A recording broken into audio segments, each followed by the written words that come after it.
Hi everyone, welcome to week 2 of Debunking the Myths of Reality TV. And today what I want to talk to you about is design and vision. And creating a design for your project is step 1. Depending on how you decide to do this, it's going to look very different, but it is always the first step towards creating a transformation in your home. It's having a vision and then creating a design from that space. So on TV, you'll see that often there is a guide, an interior designer or a developer or a contractor who is deciding for the homeowner exactly what their project's going to look like. And sometimes you'll see that they get 2 or 3 things to choose from here and there along the way, but really that's not a full design process in the sense of where they really get a say in exactly where they're headed with the project. And so today I want to talk to you about in your real projects where you can really have choice in terms of how to go about the design process. So one option is the do-it-yourself option. And I know a lot of you out there are do-it-yourselfers. I am too. I'm a chronic do-it-myselfer, and I'm recovering from that, I would say. The do-it-yourself version is obviously going to cost you less in terms of a financial investment, but the investment of time is massive. And so just consider for a moment that every piece that you need to decide on for your home has a lot of technical specifications. So for example, in a bathroom, when we're designing, there's a list of probably about 30 items that we have to specify, figure out the quantities, the sizes, the colors, the materials, and then find them, order them, receive the deliveries, are those. There's so many decisions that need to be made. So the people who I speak with who have designed on their own and are most successful are people with a lot of time on their hands, where this is a hobby for them. They love digging through hundreds of different options for tile, and they love shopping around for through thousands of faucets and really digging into all the technical specifications and all that, and they love creating spreadsheets and budgets. So those people are out there, and if that's you, great, power to you. The people who really struggle are the ones who've never done this before, the ones who really don't have an innate sense of how things get put together, because that's a whole learning process in and of itself. And most of you out there, I know, are working full-time jobs, or you have young children, or some other massive time commitment already. Because if not, you would be a designer, right? If you're a designer, you're a designer. That's your full-time job, great. But it is a full-time job. So I just want you to consider the do-it-yourself option is really, really intensive in terms of time. And it requires a high level of knowledge in terms of technical specifications of different products. A vanity cabinet, for example. We used to work with homeowners who provided their own materials, and we would just come in and install them. And I can't tell you how many times we got there to find out that the vanity cabinet that they had specified didn't have space for the drain in the right location. So maybe the drain that was existing was in the center of the cabinet, but the cabinet they picked out had drawers down the middle, or a door to one side and drawers on the other half, or the dimensions of it brought it too close to the toilet, or they had the right vanity and sink and faucet, but they didn't have the additional valves and drain pieces that were needed with the faucet, right? There's just so much. And so we've really created powerful systems to support our clients through getting and navigating through all of this. Essentially, we just do it for you. We show you what we think will work well. We ask if you like it. And if you do, we handle all the behind the scenes of making sure it's the right thing that's going to fit and that's going to do the job the way that it needs to be done. So that brings me to your other option. If do-it-yourself is not right for you, you get to invest in working with a designer.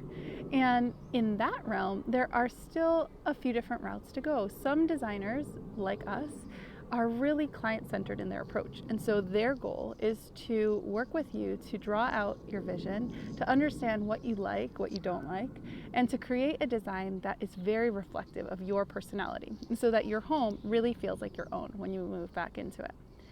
Other designers you might choose to work with because you love their aesthetic. They have a single brand that they kind of put on every project that they do, their own signature style. And that is also another way to go. And so if you work with a designer like that, you're going to be even more hands-off in the process. You're going to say, I love your style. Can you please design this kitchen for me? Or can you please design my home because I want it to look just like all the ones in your gallery? And so that is a different approach as well. Now, the last thing I want to mention is that a lot of people are under the impression that they should call an architect first when they are undertaking a renovation project. And I have found through my experience that many architects are not that interested in these nitty-gritty details of materiality of the project. And that's really what makes or breaks the overall finished product. So be very aware that if you work with an architect first, you probably are going to end up with a set of plans that leaves a lot of space for homeowner to decide, or homeowner to provide kitchen cabinets, or homeowner to choose the tile, or homeowner to provide light fixtures. That still leaves you with a lot of gaps that you get to fill. And so that is still a lot of design work that gets to be done. And if you don't have another support in place, you're going to end up doing that on your own. I also know some clients who have compared services like Cabinets to Go or Home Depot, or even there are some other vendors as well where you can go in and get a kitchen design for free. I hear you. There's definitely sounds like that would be very appealing, but it's a very different level of design than working with an interior designer. The kitchen cabinetry vendors will probably support you with a layout that shows the sizes of the cabinets, probably all the different accessories and filler panels that you need for them. However, in a kitchen alone, there are so many other decisions that still get to be made, like countertops and appliances and backsplash tile and light fixtures and under cabinet lighting and paint colors and flooring, and the list goes on, sink, faucet, etc. Right? So a kitchen designer, a kitchen cabinetry designer, is really only working with you on the cabinetry, and then you still get to piece all the rest together.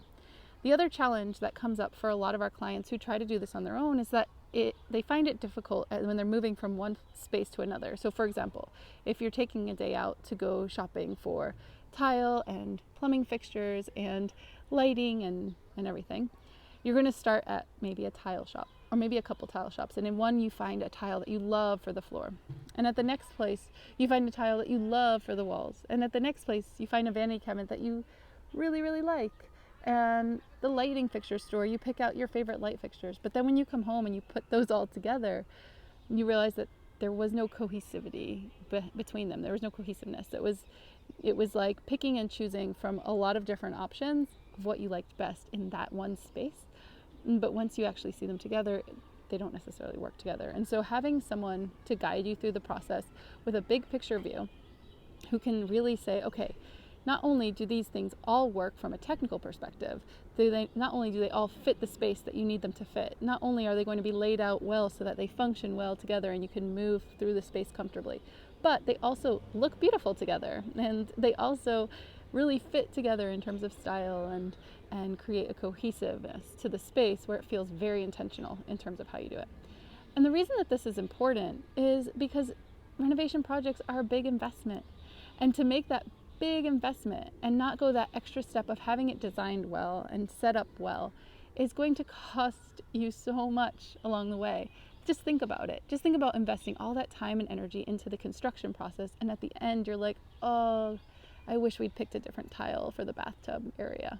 Or, oh, I really, really don't like this vanity cabinet as much as I thought.